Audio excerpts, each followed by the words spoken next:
through physical federalism, on good governance, on a society that is available to the children of have-nots as it's available to the children of haves, and he has never wavered. But you know what is funny? Some who have seen the veracity and the capacity of his mobilization ability, they will court him, they will encourage him, they will become his friend.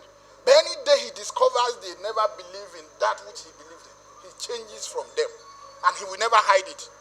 If Yinka relates to you today and he's tired of your approach and attitude, Yinka will let the world know he's no longer with you. So he's the most consistent. It's our society, it's our people, it's our structure, it's our platform that are very, very inconsistent and inconsiderate to it. Yinka Odumakin.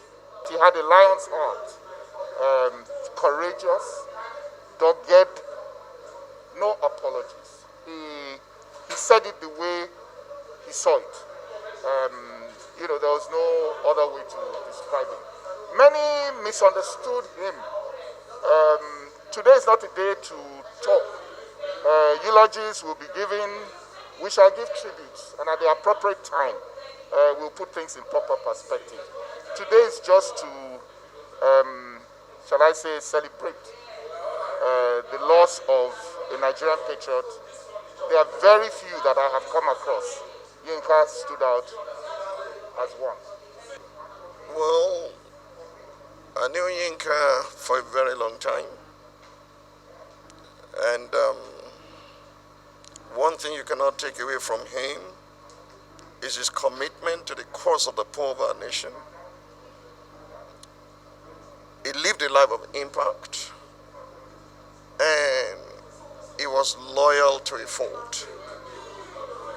We were all praying that he will make it, and we thought, now that he has been taken out of IDH, at last he will get maximum attention, and then he will recover for us to thank God.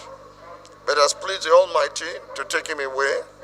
May we know that Yinka will not die in vain, and that everything he believed for and he paid the supreme sacrifice for, God Almighty will heal our land and will comfort his family. As Joe released the news, he said, a part of me is gone. The truth is, a part of us is gone, and every right-thinking Nigeria will miss him.